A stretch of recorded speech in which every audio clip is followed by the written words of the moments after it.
খবর শুনছেন দুর্গাপুর সংবাদ চ্যানেল থেকে। আজ শনিবার 15 তারিখ জানাবো আজকের বাছাই করা গুরুত্বপূর্ণ 10টি তাজা খবর। শুরুতেই হেডলাইন। এমএলএ হিসেবে ওনার মেয়াদ আর 1 বছর, তারপর রাস্তায় ঘুরে বেড়াবেন। শুভেন্দুকে চ্যালেঞ্জ কল্যাণ ব্যানার্জির। দুবার দল বদলেও ভিত নড়েনি এক ফোঁটাও। তাহলে কি সাধারণ মানুষের একমাত্র আশ্বাস তাপসী? হোলির দিন বিপত্তি, ট্রাকের সঙ্গে ধাক্কা মুম্বাই অমরাবতী এক্সপ্রেসের। তাপসীকে দলের বোঝা বলে তীব্র কটাক্ষ করলেন বিরোধী দলনেতা শুভেন্দু অধিকারী। বিচারপতি বিশ্বজিৎ বসুর এজলাস থেকে জিটিএ নিয়োগ দুর্নীতি মামলা সরাতে চিঠি পাঠানো রাজ্য। কোনো অনুমতি নেবেন না, রামনবমীতে 1 কোটি হিন্দু রাস্তায় থাকবে, হুঙ্কার বিরোধী দলনেতা শুভেন্দু অধিকারীর। আজ অভিষেকের ভার্চুয়াল বৈঠক, মিলতে পারে 26-এর ভোট বার্তা। ছুরির আঘাতে খুন টিটাগড়ের যুবক। উদ্ধার 103 কেজি গাঁজাসহ নগদ কয়েক লক্ষ টাকা। গ্রেফতার এক মহিলা সহ 7 জন। ফুটবল খেলতে গিয়ে বোমা ফেটে আহত 2 শিশু। টারবাইন ছাড়াই নদীর জলের স্রোতকে কাজে লাগিয়ে তৈরি হচ্ছে বিদ্যুৎ। নতুন দিশা দেখাচ্ছে খড়গপুর আইআইটির গবেষকরা। এছাড়া রয়েছে আরও বেশ কিছু গুরুত্বপূর্ণ খবর। পুরো বিস্তারিত জানতে ভিডিওটি শেষ পর্যন্ত শুনুন। আপনাকে ভবানীপুরে হারাবো, আরও 5 বছর হারার যন্ত্রণা বয়ে বেড়াতে হবে। দিন কয়েক আগে মমতা বন্দ্যোপাধ্যায়কে চ্যালেঞ্জ ছুড়েছিলেন শুভেন্দু অধিকারী। এবার পাল্টা বিরোধী দলনেতাকে নন্দীগ্রামে হারানোর কথা বললেন তৃণমূল সাংসদ কল্যাণ বন্দ্যোপাধ্যায়।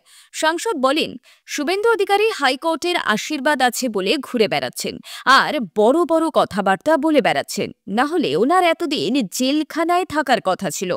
ভারতে বাংলায় ওভাবে কখনো নেতা হওয়া যায় না। যে মানুষ প্রত্যেক ধর্মের মানুষকে সম্মান করতে পারেন সেই নেতা হবেন। তারা রাজনীতিতে থাকার যোগ্য নন। ভারতের সংবিধানকে জানতে হবে আগে। যিনি জানেন না, অবজ্ঞা করেন তিনি, আবার রাজনীতি কি? তবে এটুকু আপনাদের মাধ্যমে বলে দিচ্ছি, নন্দীগ্রামে এবার ওনাকে হারিয়ে ছাড়ব। আর ওনার এমএলএ হিসাবে মেয়াদ মাত্র 1 বছর, তারপর রাস্তায় ঘুরে বেড়াবে। গত বিধানসভা নির্বাচনে নন্দীগ্রামে মহাকাব্যিক লড়াইয়ের সাক্ষী হয়েছিল বঙ্গবাসী। এবার কি এপিক ব্যাটলের স্থান পরিবর্তন হতে পারে? স্থান পরিবর্তন করে তার সমুদ্র পাড়ের জেলা থেকে একেবারে গঙ্গা পাড়ের কলকাতায় চলে আসতে পারে। যে বিধানসভা কেন্দ্র থেকে বর্তমানে মমতা বন্দ্যোপাধ্যায় বিধায়ক, সেই ভবানীপুরে কি আগামী বিধানসভা নির্বাচনে তার বিরুদ্ধে লড়াইয়ে দাঁড়াবেন শুভেন্দু অধিকারী?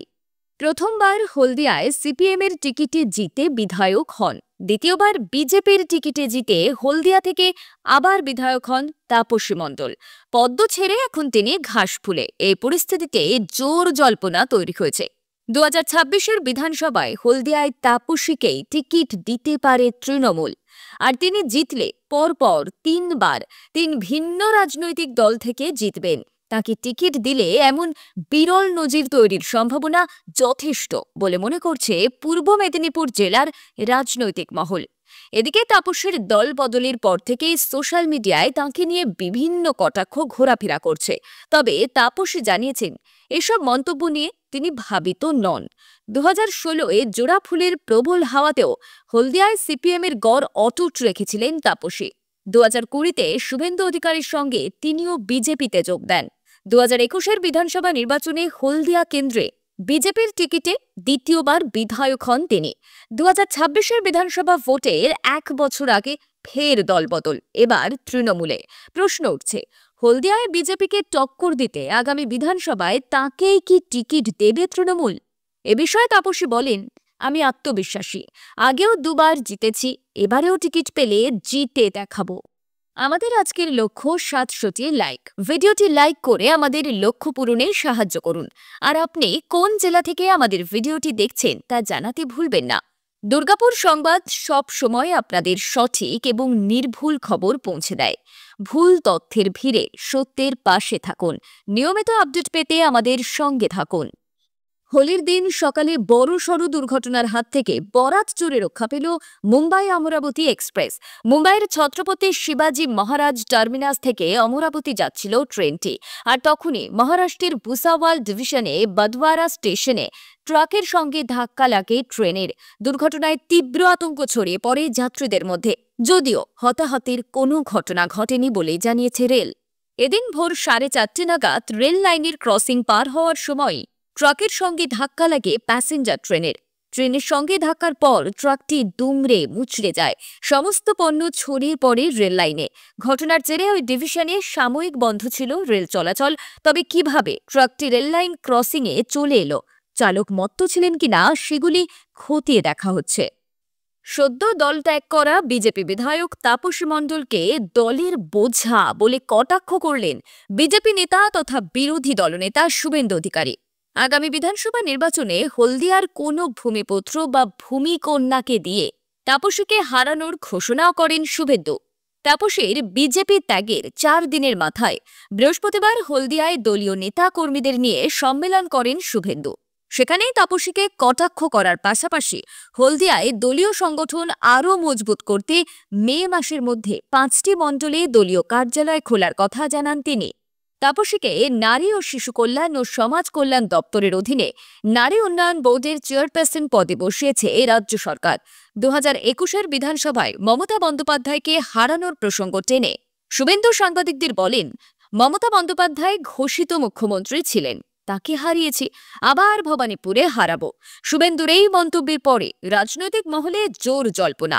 তাহলে কি 2026-এ বিধানসভায় ভবানীপুরে লড়বেন শুভেন্দু? সেটাই এখন দেখার। এবার রামনবমীকে পাখির চোখ করে ঝাঁপাতে চলেছে বিজেপি। দলে বড় হুঙ্কার দিলেন বিরোধী দলনেতা শুভেন্দু অধিকারী। সাফ বললেন, এ রামনবমীতে 2000 মিছিল হবে, 1 কোটি হিন্দু রাস্তায় থাকবেন, কোনো অনুমতি নেবেন না। এদিন কার্যত হুঙ্কারের সুরেই শুভেন্দু অধিকারী বলেন, ভালো করে রামনবমী করবেন, আমিও থাকবো মাঠে।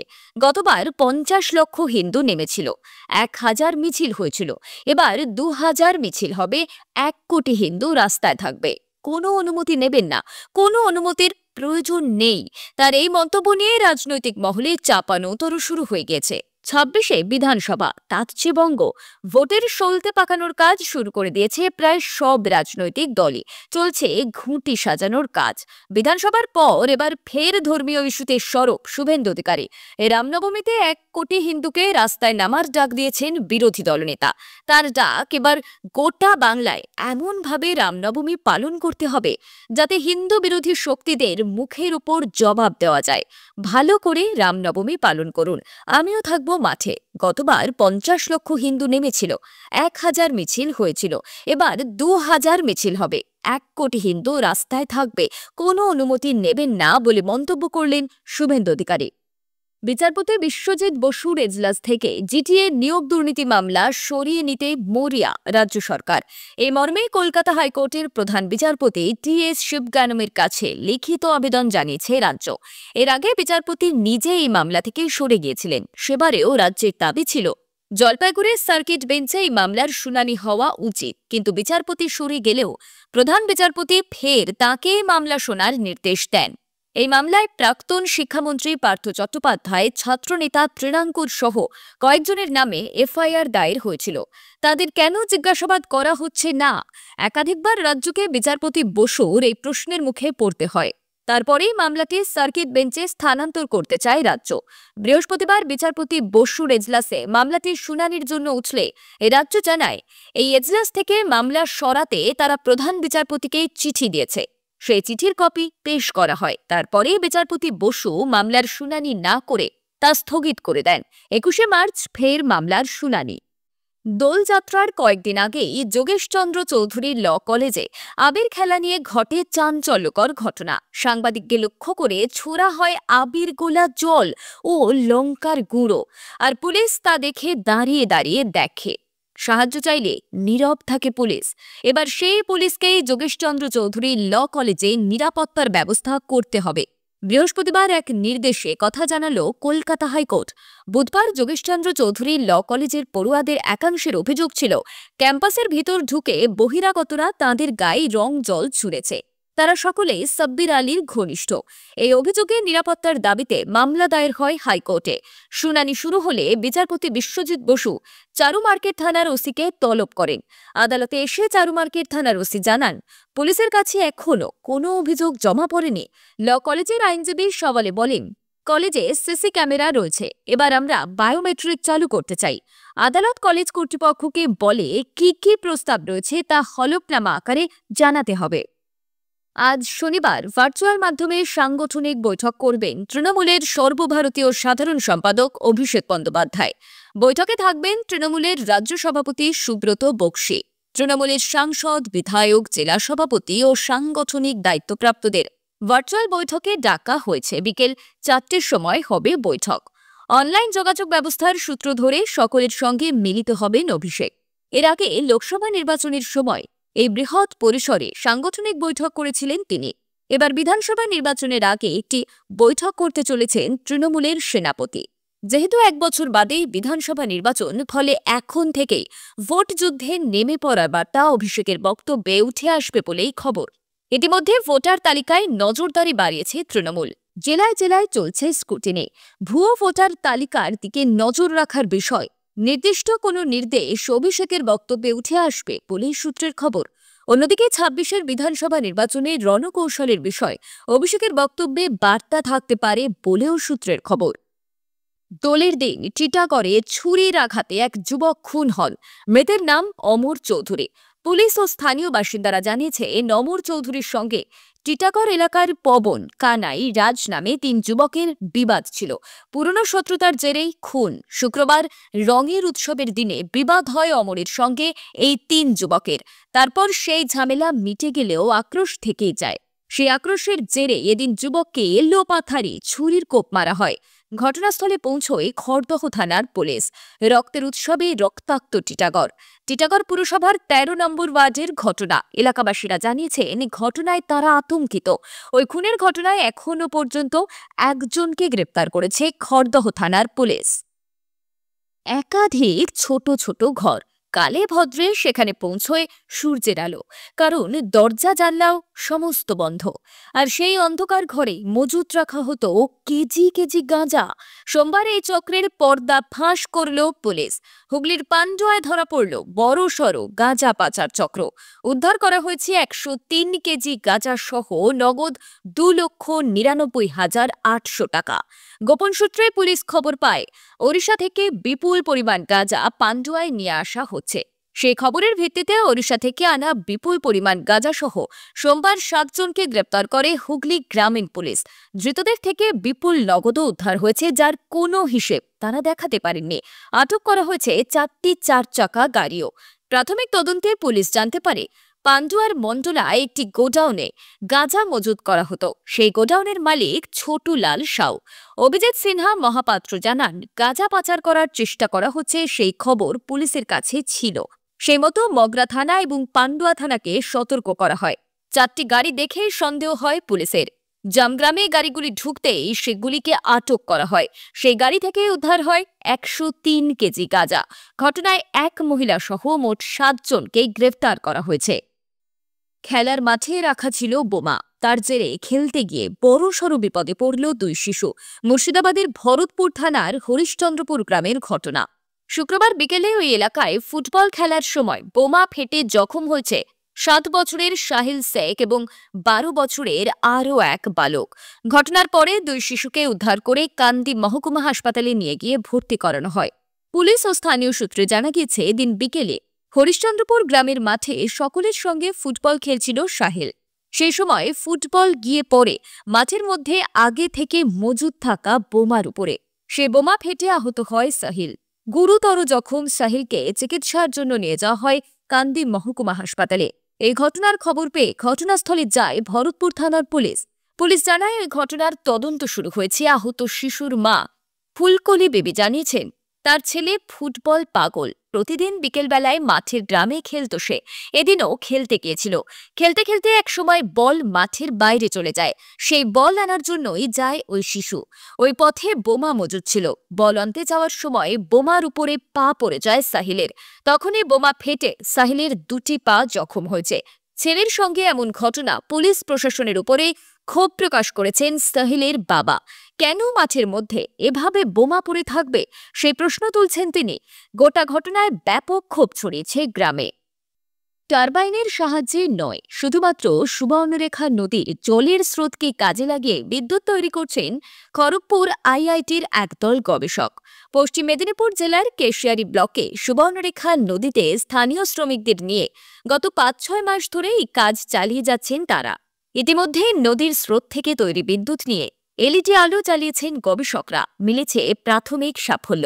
ইতিমধ্যে বিশ্বব্যাপী বিজ্ঞানীরা জলবিদ্যুৎ এবং সৌর বিদ্যুৎ নিয়ে একাধিক গবেষণা করে চলেছেন প্রতিনিয়ত। জলবিদ্যুৎ তৈরির ক্ষেত্রে তৈরি করতে হয় ড্যাম, যার খরচ অনেকটা বেশি। আর সেই কারণে আইআইটি খড়গপুরের ওশান ইঞ্জিনিয়ারিং এবং নেভাল আর্কিটেকচার বিভাগের একদল গবেষক বিকল্প পদ্ধতিতে জলবিদ্যুৎ তৈরির উদ্যোগ নেন। বহুদিন থেকে তারা এই নিয়ে গবেষণা করে তৈরি করেন একটি এনার্জি হারভেস্টিং মেশিন। এই মেশিনের সাহায্যে জলের অতি সামান্য স্রোতকে কাজে লাগিয়েও বিদ্যুৎ তৈরি করা সম্ভব হয়েছে। ওই সাইনবোর্ডে চিকিৎসকের নামের নিচে লেখা রয়েছে কালনা সুপার স্পেশালিটি হাসপাতালের নাম, অথচ হাসপাতালের দাবি ওই নামে কর্মরত কোনো চিকিৎসক নেই। তাহলে কি ভুয়ো চিকিৎসক তিনি? শোরগোল কালনায়। স্থানীয় সূত্রে খবর, কালনা ১ নম্বর ব্লকের বাগনাপাড়া এলাকায় একটি ওষুধের দোকান রয়েছে। সেই দোকানের সামনেই রয়েছে ওই সাইনবোর্ড। কালনা সুপার স্পেশালিটি হাসপাতালের নাম করে চোখের চিকিৎসা করে যাচ্ছেন ওই অভিযুক্ত চিকিৎসক। এখন অভিযুক্ত চিকিৎসক জানান তিনি একজন অপটোমেটিক্স। তিনি জানেনই না কে কোথায় কি লিখে রেখেছেন। এতে তার কোনো দায় নেই বলেই জানান লাবণী। অন্যদিকে যে ওষুধের দোকানের সামনে সাইনবোর্ডটি রাখা হয়েছে, সেই দোকানের মালিক বলেন, লাবণী ভৌমিক কালনা হাসপাতালের চিকিৎসক নন, বিষয়টি জানতাম না। না জেনেই ওই বোর্ড লাগিয়েছিলাম, ভুল হয়ে গিয়েছে। তাহলে না জেনে কেন সাইনবোর্ড লাগালেন তা খতিয়ে দেখছে পুলিশ। আমাদের আজকের লক্ষ্য ৭০০টি লাইক। ভিডিওটি লাইক করে আমাদের লক্ষ্য পূরণে সাহায্য করুন। আর আপনি কোন জেলা থেকে আমাদের ভিডিওটি দেখছেন তা জানাতে ভুলবেন না। দুর্গাপুর সংবাদ সব সময় আপনাদের সঠিক এবং নির্ভুল খবর পৌঁছে দেয়। ভুল তথ্যের ভিড়ে সত্যের পাশে থাকুন। নিয়মিত আপডেট পেতে আমাদের সঙ্গে থাকুন। বিজেপি ছেড়ে তৃণমূলে যোগদান করার পরে বড় দায়িত্ব হলদিয়ার বিধায়ক তাপসী মণ্ডলের। নারী কল্যাণ দফতরের আন্ডারটেকিং চেয়ারপারসন করা হলেও তাঁকে। এদিন তিনি বহু বিতর্কিত বিষয়টিতেই করলেন আক্রমণ। জানিয়ে শাসক ও বিরোধী পক্ষে কম প্রশ্ন ওঠেনি। বললেন, শুভেন্দু অধিকারীর পরিবারের অনেকেই তো দল ত্যাগ করার পরও পদত্যাগ করেননি। এদিন তাপসী মণ্ডল বললেন, হলদিয়াকে আমি শুভেন্দু অধিকারীর থেকে বেশি চিনি। ভোটে কি হবে তখনই দেখা যাবে। জেলা সভাপতি না করার জন্য দল ছেড়েছি, এটা মিথ্যে বলা হচ্ছে। বিধায়ক পদ থেকে পদত্যাগ করার প্রশ্নই ওঠে না। শুভেন্দু অধিকারীর পরিবারের অনেকেই তো দল ত্যাগ করার পরেও পদত্যাগ করেননি। বিজেপি থেকে তৃণমূলে যোগ দেওয়ার পর বললেন তাপসী মণ্ডল। তৃণমূলে যোগ দিয়ে তাপসী মণ্ডল আরও বলেন, আমি দেখলাম যে আমরা আমাদের লোকসভা বা জেলার উপর দাঁড়িয়ে সেটা একটা জায়গায় যাচ্ছিল, কিন্তু সেটাকেও পক্ষান্তরে সেই ঐক্যটাকেও ভেঙে দিয়ে যে বিভাজন তৈরি হচ্ছে, কোথাও কার্যকর্তাদের নিয়ে বা সাধারণ মানুষকে নিয়ে একসঙ্গে চলার যে পরিবেশ, সেই পরিবেশকে প্রতিনিয়ত বিঘ্নিত করছে দলের মধ্যেকার নেতৃত্বরা। তাই সেটার থেকে আবারও মানুষকে বের করে নিয়ে আসার তাগিদ আমার মধ্যে তৈরি হয়েছে। এতক্ষণ খবর শুনছিলেন দুর্গাপুর সংবাদ চ্যানেল থেকে। খবর আজকের মতন এই পর্যন্তই। খবরগুলো আপনার কেমন লাগলো অবশ্যই কমেন্ট করে জানাবেন এবং নিয়মিত খবর শোনার জন্য দুর্গাপুর সংবাদ চ্যানেলটিকে সাবস্ক্রাইব করে রাখুন। দেখা হচ্ছে পরবর্তী ভিডিওতে। ধন্যবাদ।